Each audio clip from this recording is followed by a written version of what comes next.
자, 오늘부터 9월 맞이해서 가스펠 프로젝트를 다시 또 재개하게 되는데요. 처음부터 함께 하신 성도님들은 가스펠 프로젝트가 뭔지 다 아시지만 또 새로 오신 성도님들은 처음일 수 있어서 제가 좀 소개를 드리고자 합니다. 가스펠 프로젝트, 저희 교회가 4년 전부터 시작해서 지금까지 4년간 진행을 하고 있습니다.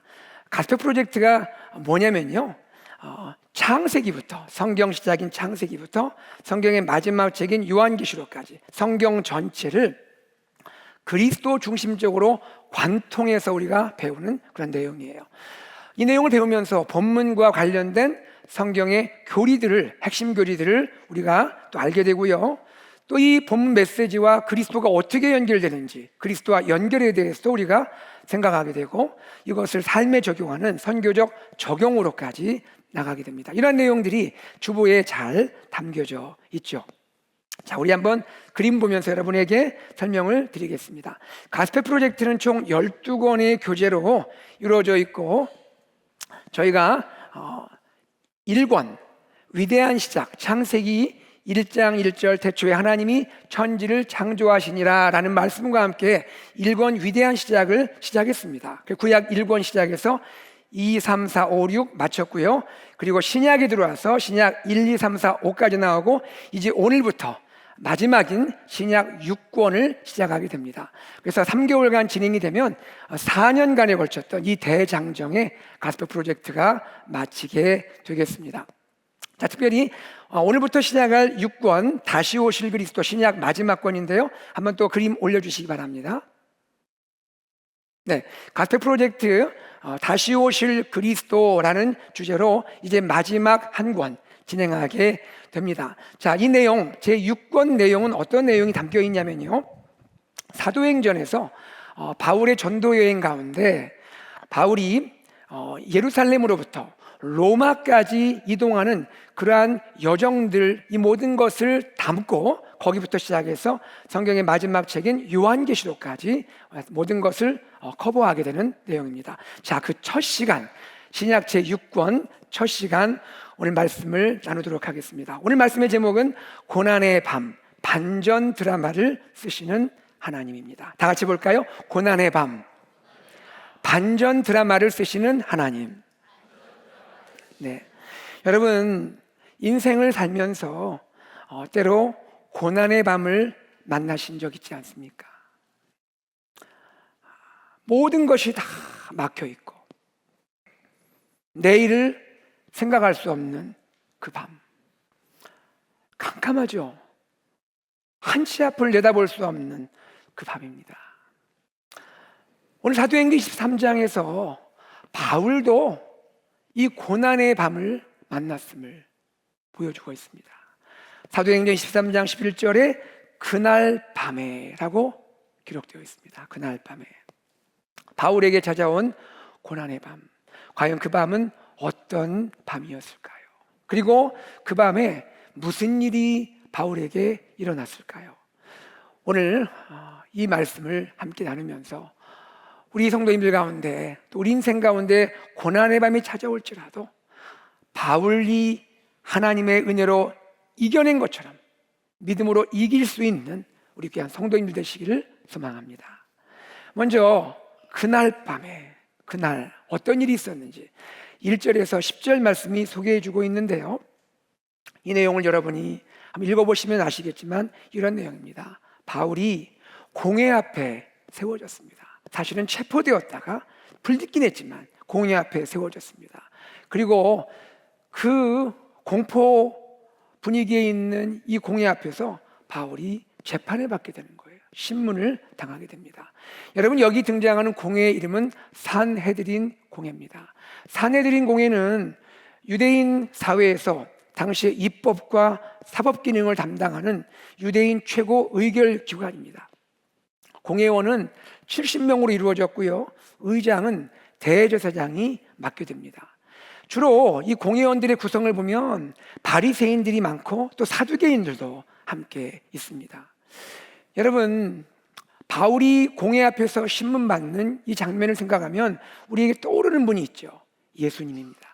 여러분, 전에 예수님께서 바로 이 동일한 산헤드린 공회 앞에서 부당하게 죄가 없음에도 불구하고 신문을 받으셨죠.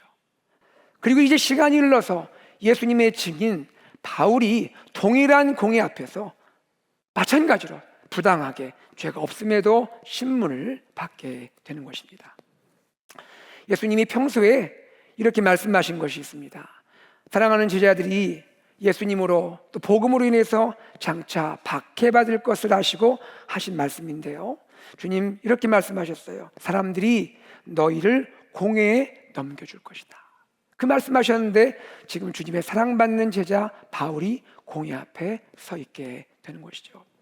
공회 앞에 서 있는 이 바울, 제자로서의 바울, 예수님의 증인으로서의 바울, 그가 보여주는 삶은 무엇입니까? 주님처럼 십자가의 고난의 길을 걷는 그러한 바울인 것이죠. 바울은 이 공회에서 재판을 받는 가운데, 신문을 당하는 가운데 내가 여기 신문을 받는 이유가 무엇인지를 그가 말하는데 그 이유를 이렇게 말합니다. 나는 부활에 대한 소망 때문에 신문을 받고 있다.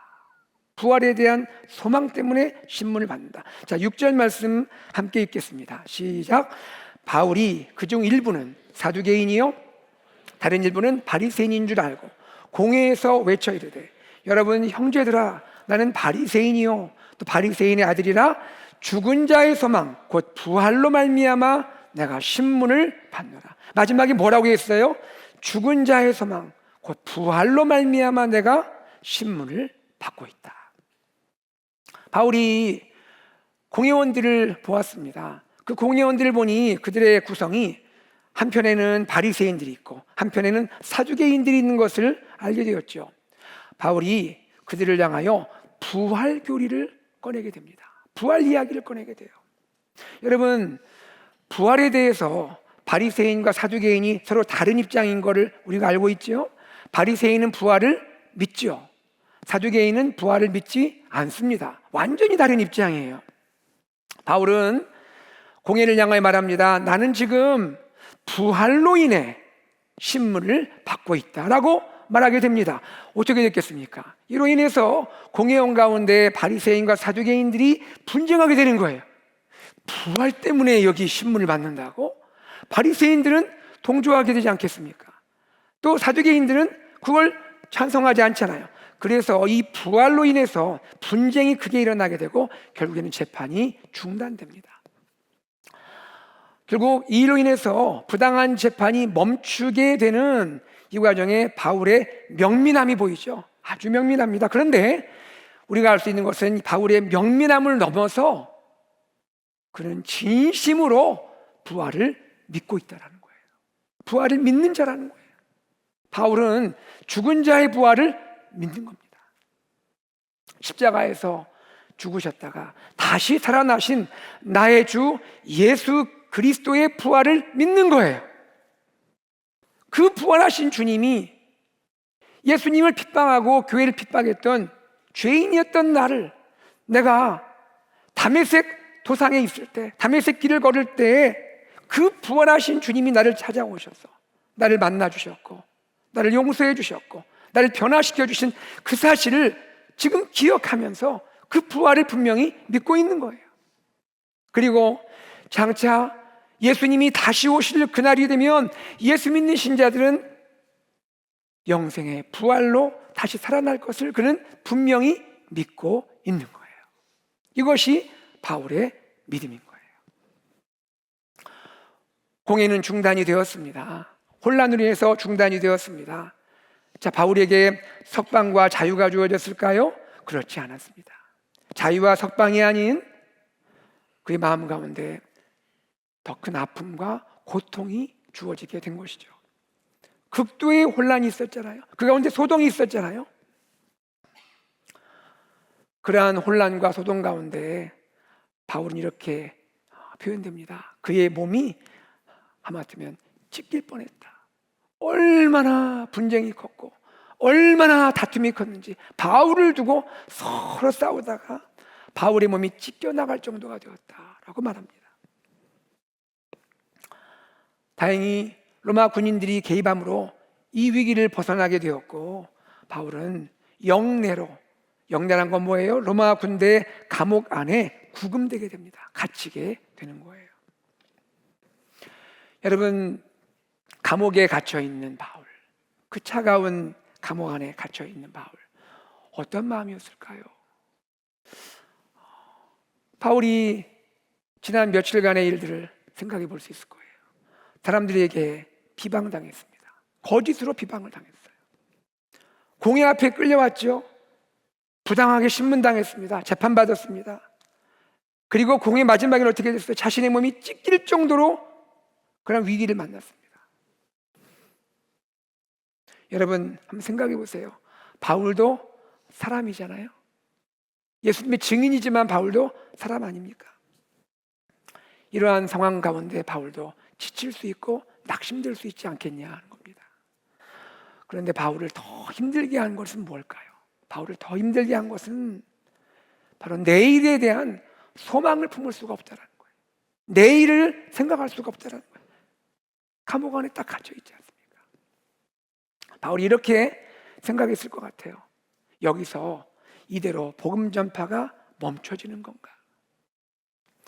주님은 나를 분명히 이방인의 사도로 세우시고 이방 땅에 복음을 전하라고 하셨는데 나는 이곳 예루살렘 감옥에서 풀려날 수가 있을까?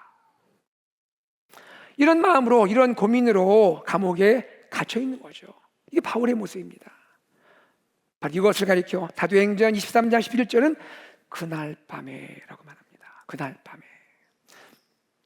아무것도 할 수가 없는 밤이죠. 내일의 꿈을 꿀 수 없는 그 밤이죠. 사실 낙심할 수밖에 없는 그날 밤인 것입니다.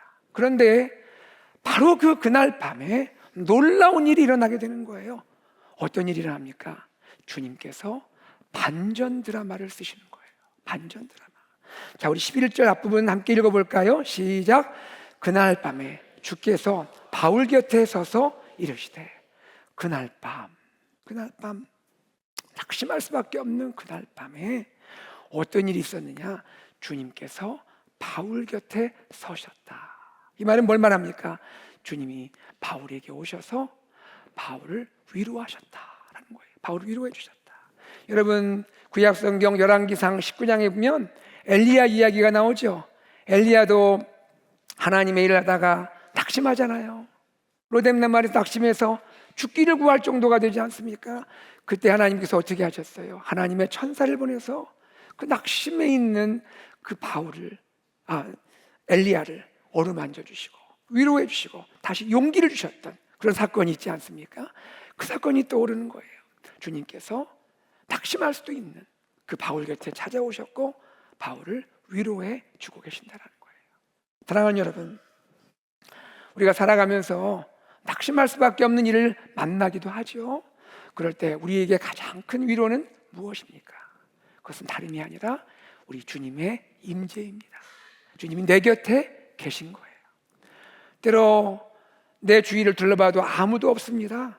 나를 도와줄 자 없고 나와 함께할 자 없습니다. 그 외로운 낙심할 수밖에 없는 그 상황 가운데 있지만 주님께서 나와 함께하심이 있다면 주님의 함께하심으로 나에게 최고의 위로가 되는 줄로 믿습니다. 주님은 바울을 위로하실 뿐 아니라 바울에게 놀라운 말씀을 해주세요. 바울에게 약속의 말씀을 주시고 비전의 말씀을 주시는 거예요. 그것이 11절 하반부입니다. 함께 읽습니다. 시작. 담대하라. 내가 예루살렘에서 나의 일을 증언한 것 같이 로마에서도 증언하야 하리라. 전 이 말씀 읽을 때 힘이 나요. 주님이 이렇게 말씀하는 거예요. 담대하라. 너가 예루살렘에서 나의 일을 증언했지 않았느냐? 그처럼 로마에서도 증언하게 될 것이다. 로마에서도 나를 증언할 것이다. 바울아, 넌 로마에서도 나를 증거할 거야. 여러분께 묻겠습니다. 주님은 이렇게 말씀을 하셨지만 바울이 현재 처해 있는 그의 현실은 어디입니까? 바울은 여전히 예루살렘 감옥에 있습니다. 상황이 바뀐 것 하나도 없습니다. 환경 똑같습니다. 현실은 예루살렘 감옥이에요. 주님의 말씀만 들려온 거예요. 그 주님의 약속, 주님의 비전, 그 말씀 뭐예요? 로마에서 복음을 전파하리라. 그런 생각해 보세요. 주님이 그렇게 약속을 하시고 비전의 말씀을 주시지만 내 현실은 똑같지 않습니까? 로마 감옥 안에 갇혀 있는 것은 똑같지 않습니까? 여러분께 여쭤보겠습니다. 여러분, 내 현실은 그대로지만 내 현실은 지금 내가 갇혀 있는 그런 낙심할 수밖에 없는 상황인데도 주님이 말씀하시면, 약속 주시고 비전 주시면 그 약속과 비전은 이루어집니까? 아멘 하셨어요. 다시 한번 묻습니다. 내 현실은 아무것도 바뀌지 않고 그대로 있지만 주님이 나에게 약속하시고 비전의 말씀 주시면 그 비전과 약속은 이루어집니까? 이루어진다라는 거예요. 주님이 반전 드라마를 써주실 수 있다는 거예요. 믿기지 않는 일이죠. 그러나 그 일이 이루어지는 거예요. 그 내용이 주님이 써가시는 반전 드라마의 스토리가 12절에서 32절에 소개가 되고 있는 거예요. 그날 밤 주님이 바울을 위로하시고 이 놀라운 약속과 비전의 말씀을 주시고 나서 이제 시간이 흐르고 날이 샜습니다. 아침이 밝아진 거예요. 어떤 일이 있었느냐? 유대인 중에 바울을 죽이려고 40명의 사람들이 모였습니다. 이들이 뭐냐면 바울 암살대예요. 바울 암살대. 바울 죽이겠다는 거예요. 바울 암살대가 40명으로 조직이 됐습니다. 이들은 이렇게까지 말합니다. 바울 죽이기 전까지는 우리가 아무것도 먹지 아니하겠다. 이렇게 맹세하고 결단까지 한 사람들이에요. 그리고 이 40명이요, 공회와 사내들인 공회와 결탁하고 공모를 한 거예요. 이런 계획을 했습니다. 길에 매복했다가 이제 이송될 바울, 그 바울을 발견하면 급습해서 바울을 죽이자라고 계획을 했습니다. 계략을 짠 거죠. 여러분, 이 유대인 40명이 짠 계략, 공회와 공모한 이 계략은요, 이 음모는 완벽한 시나리오였습니다. 그리고 그 모든 것은 계획대로 다 진행이 되고 있었습니다. 사실 이대로라면 바울은 감옥에 갇힌 게 문제가 아니라 잠시 후면 그의 목숨은 죽은 목숨과 다름이 없는 겁니다. 그런데 이러한 어려움 가운데서 하나님은 어떤 일을 하실까요?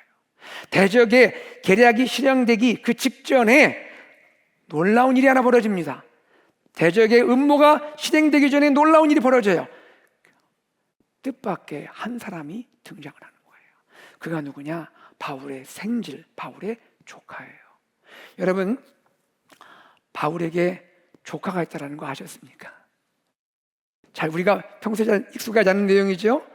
바울에게 조카가 있었어요. 그러나 성경은 이 조카가 누군지, 뭐 어떤 배경이 있는지 전혀 우리에게 정보를 주진 않습니다. 중요한 건 뭐냐면 이 조카가 뭘 의미하냐면 예상치 않은 인물이 준비되었다는 거예요. 이 조카가 이들의 음모를 알게 되었습니다. 유대인들의 계략을 알게 되어서 바울에게 알려준 거예요. 그리고 바울이 이 사실을 백부장에게 알리게 되고 백부장은 천부장에게 보고하게 되었습니다. 천부장은 자신의 관할 아래에 있는 죄수를 안전하게 지킬 의무가 있잖아요. 그리고 더욱이 바울은 당시에 로마 시민권자였습니다. 천부장은 바울을 안전하게 지킬 의무가 있었던 거예요. 자, 천부장이 모든 상황을 알게 되었습니다. 자신이 할 일을 해야 했어요. 천부장은 돌아오는 그 밤에 은밀하게 작전을 수행합니다. 일명 제가 지은 겁니다. 바울 호송작전. 바울 호송작전을 펼친 거예요. 자, 이 내용이 22절에서 24절에 소개됩니다. 함께 읽어보겠습니다. 시작. 이에 천부장이 청년을 보내며 경계하되 이 일을 내게 알렸다고 아무에게도 이르지 말라 하고 백부장 둘을 불러 이르되 밤 제3시에 가이사랴까지 갈 보병 200명과 기병 70명과 창병 200명을 준비하라 하고 또 바울을 태워 종독 벨리스에게로 무사히 보내기 위하여 짐승을 준비하라 명하며. 여러분, 여기 보면 군대가 나오는데 군대 수가 나와요. 한번 잘 헤아려 보세요. 자, 바울과 함께 가이사랴로 갈 이 호위대 군대 보병이 몇 명입니까? 200명입니다. 기병 말탄 병사 몇 명입니까? 70명.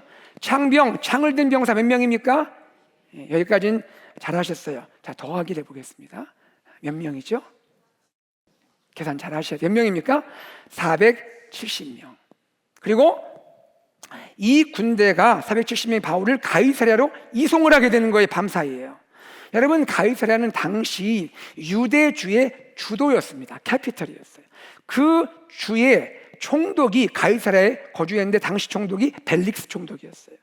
자, 벨릭스 총독은 바울을 지켜야 했죠. 그래서 천부장이 바울을 유대인들로부터 안전하게 지키기 위해서 총독의 관할 아래로 이송을 하게 되는 상황인 거예요.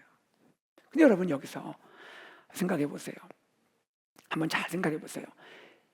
이 치밀하게 계획된 완벽한 바울 암살 계획, 그게 발각되었죠. 드러났죠. 뜻밖의 사람이 등장하면서 드러났죠. 그리고 한밤중에 470명의 로마 군대가 동원되어서 그 밤 사이에 부지런히 예루살렘으로부터 가이사랴까지 군대가 이동하죠. 여러분께 묻습니다. 누가 이 모든 일을 주도하십니까? 누가 이 모든 일을 주도합니까? 하나님이시죠. 하나님께서 사람들을 통해 일하고 계시는 거예요. 사람들이 움직였지만 하나님께서 사람들을 움직여서 하나님의 일을 이루어가고 계시는 거예요. 여러분, 그리고 우리가 이것을 알 수 있습니다. 하나님이 일하시면 사람은 막을 수가 없는 겁니다. 하나님이 주도하시는 바울 호송 작전은 유대인들의 아무 방해 없이 실행이 된 것입니다. 여러분, 약 40명의 유대인들이 암살대가 바울을 죽이고자 매복을 했다 손치더라도, 여러분, 유대인 40명이 당시에 당대 최고의 정예부대인 로마 군대 470명을 상대할 수가 있습니까? 감당이 안 되잖아요. 470명이 바울을 호송할 때 유대인들은 아무 일도 할 수가 없었다는 거예요. 여러분, 참 기막힌 것은 이것입니다. 바울 호송 작전, 사실상 이것은 바울 경호 작전이에요. 바울 경호 작전. 오늘날로 말하면 이런 상황입니다. 차량이 움직이잖아요. 오늘날에는 대통령이라든지 또 한 나라의 지도자가 움직이면 경호원들이 움직이잖아요. 차량 밖에 있는 경호원이 200명이 움직이고 있다는 거예요. 그 다음에 경호 차량이 70대가 움직이고 있다는 거예요. 말이. 경호 차량이 70대. 놀라지도 않는 여러분들. 그리고 상황, 만일의 사태를 대비해서 전투대원이 200명이 지금 옆에 서 있다는 거예요. 여러분, 오늘날 대통령이 움직여도요, 제가 사진을 보고 가면 이렇게까지 많은 인원이 있지는 않은 것 같아요. 바울을 태울 짐승이 준비되었습니다. 말 아니면 나귀였겠죠. 오늘날로 말하면 뭐예요? 바울 경호차가 따로 준비됐다는 얘기예요. 여러분, 상상할 수 있는 얘기였습니까? 지금 반전 드라마 아닙니까? 누가 이 반전 드라마를 쓰고 계시는 거예요? 하나님이 쓰고 계신다고. 하나님이 그 사랑하는 종을 위해서, 주님의 증인된 바울을 위해서 이러한 반전 드라마를 써가고 계신다는 거예요. 바울뿐이 아닙니다. 주님은 오늘도 그의 사랑하는 자녀를 위해서, 우리들을 위해서 반전 드라마를 쓰시는 것을 믿으시기를 바랍니다. 죽을 위기에서 건져내어 살려주시고요, 나를 해야 할 대적의 공격으로부터 나를 지켜주시고 안전하게 구원하신 분이 하나님이신 줄로 믿습니다. 정말로 중요한 건 이겁니다. 바울이 이 목숨이 구원받은 것도 참 귀한 일이지만 정말 중요한 것이 있습니다. 이 반전 드라마의 핵심이 있는 것이죠. 그 뭘까요? 하나님께서 이 반전 드라마의 핵심을 이렇게 역사하는 거예요. 여러분, 그날 밤에 주님이 바울에게 찾아오셨잖아요. 그리고 약속해 주셨고 비전을 말씀해 주셨잖아요. 주님이 그날 말씀해 주신, 그 밤에 말씀하신 하나님의 약속, 그 비전, 그것이 이루어지게 되었다는 거예요. 여러분, 11절에 뭐라 했습니까? 주님 말씀하시기를 로마에서도 복음을 증언하게 될 것이다. 분명히 지금 예루살렘 감옥 안에 갇혀 있어서 그런 일은 상상할 수도 없었는데, 바울아, 너는 로마에서도 복음을 증거하게 될 것이다. 자, 여러분, 오늘 본문 가운데 어떤 내용이 나옵니까? 33절에 보니까 천부장이 군대와 함께 움직였죠. 움직이면서 바울을 어디로 인도한 거예요? 예루살렘에서 가이사랴로 인도하게 된 거예요. 그리고 사도행전 25장 12절에 보면 바울이 벨릭스 총독 앞에서 가이사에게 상소를 합니다. 나는 로마 황제 앞에서 재판받겠습니다. 상소래요. 로마로 옮기게 될 암시가 보이는 거죠. 그리고 사도행전 27장 1절에 바울이 배를 타고 가이사랴에서 이달리아 곧 로마로 가게 되기로 결정되었다라고 말합니다. 그리고 마침내 사도행전 마지막 장 28장 16절에 이렇게 말합니다. 바울과 그의 일행이 로마에 들어갔더라. 아멘. 그곳에서 복음을 증거하게 되었다라는 거예요. 사랑하는 여러분, 하나님의 약속은 이루어지는 줄로 믿습니다. 하나님의 비전은 성취되는 줄로 믿습니다.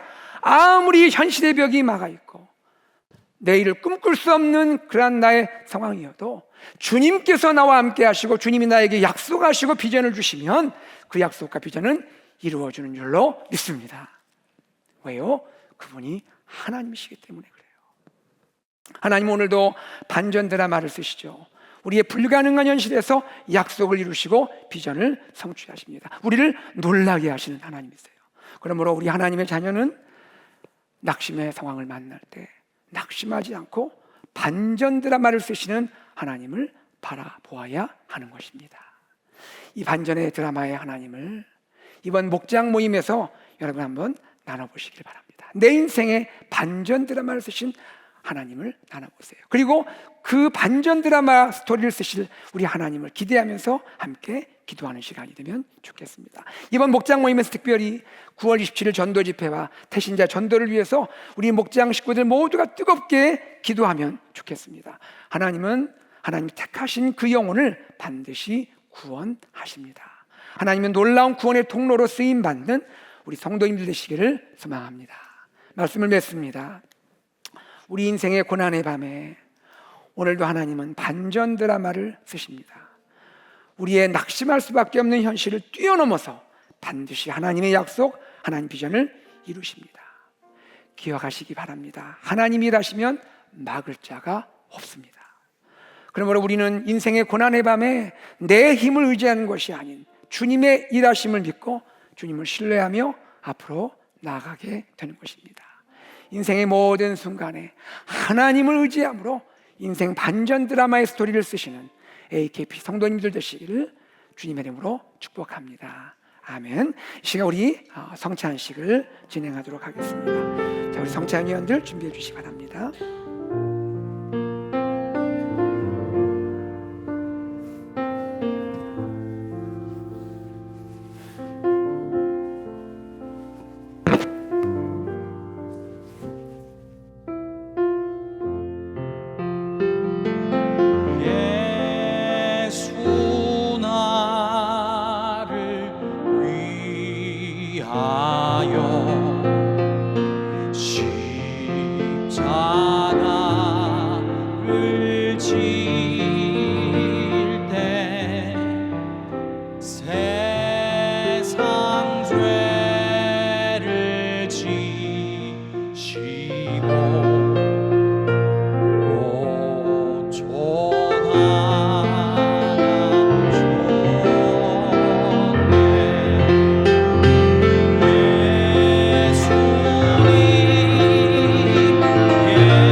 고린도전서 11장 23절에서 26절 말씀입니다.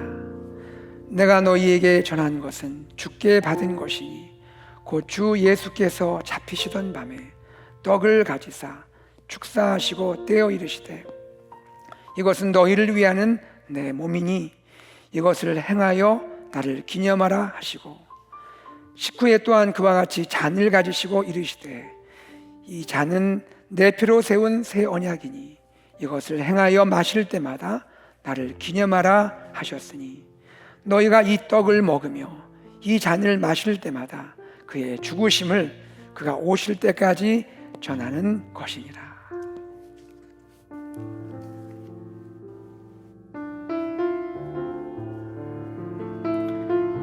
여러분, 여기 떡이 있습니다.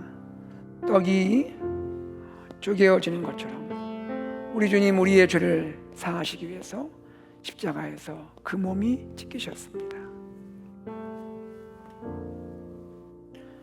여기 포도주가 부어집니다.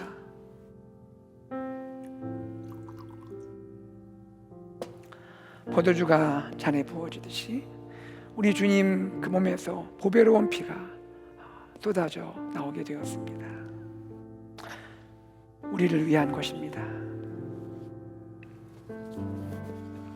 성찬은 우리를 위해 몸과 피를 주신 예수 그리스도의 구원의 은혜와 사랑을 기억하고 감사하는 예식입니다. 떡을 대할 때 주님이 우리를 위해 십자가에서 찢기신 그 몸을 생각하고, 잔을 대할 때에는 주님이 나를 위해 십자가에서 흘리신 피를 생각하는 것입니다. 주님의 몸을 먹고 주님의 피를 마시는 자라야 주님과 관계가 있고 주님의 자녀로 살게 됩니다. 시간 성찬을 대할 때 주님이 우리와 함께 하시고 주님의 은혜와 사랑이 우리 마음에 함께 하실 줄 믿습니다. 시간 성찬의 떡과 잔을 나누겠습니다. 세례교인이나 입교교인 성찬에 참여하실 수 있겠습니다. 자, 이제 성찬위원들, 분병 분재위원들 앞으로 나오시기 바랍니다.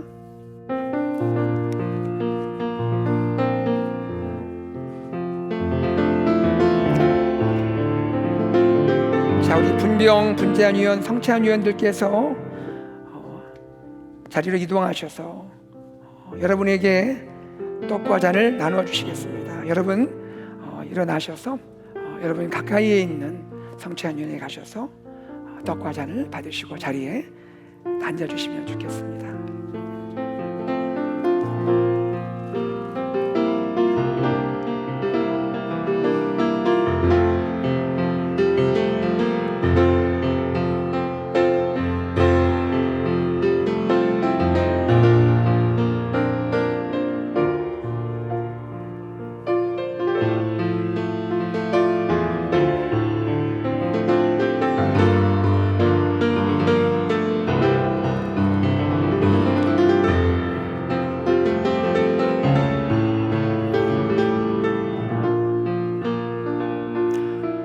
떡과 잔을 받으신 성도님들은 우리가 함께 나눌 때까지 조용히 또 묵상하며 기도해 주시기 바랍니다.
혹시 몸이 불편하신 분 계시면 손을 들어주시면 성찬위원들이 여러분 자리로 또 떡잔을 전해드리겠습니다.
혹시 아직 받지 못하신 분 계시면 손을 들어주시면 되겠습니다.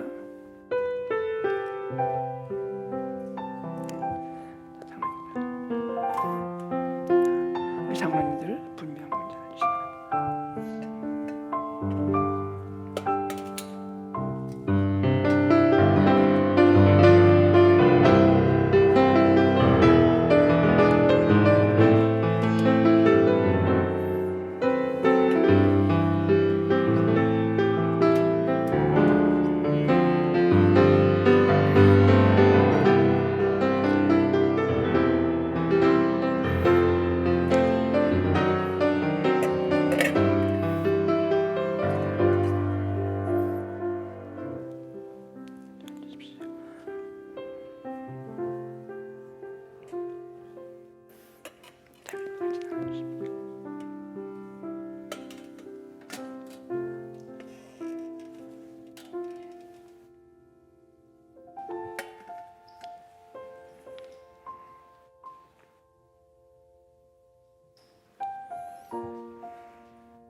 주님이 말씀하셨습니다. 이것은 내 몸이니라.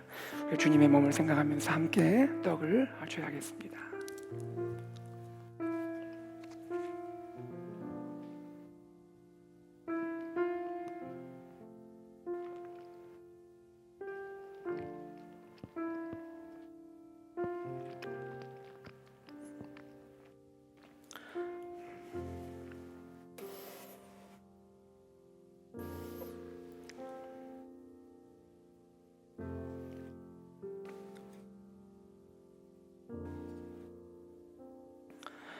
주님이 또 말씀하십니다.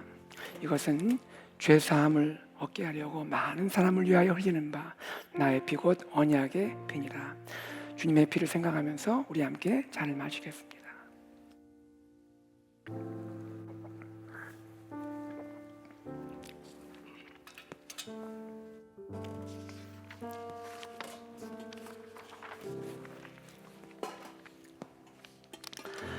사랑하는 성도님들, 우리가 성찬을 드렸습니다.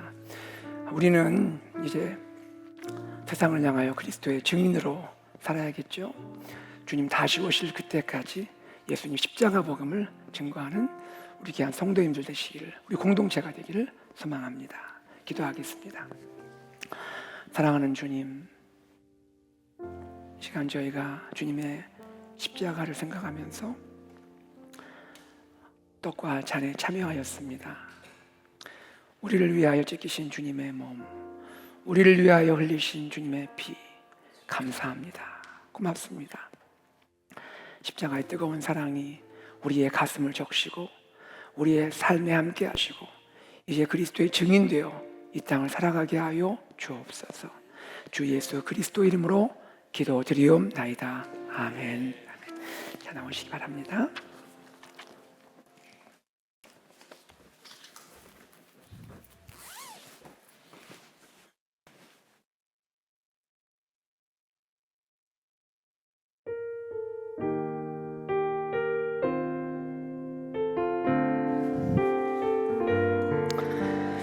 성도님들 자리에서 일어나 주시기 바랍니다. 오늘 말씀을 기억하면서 주가 일하시네.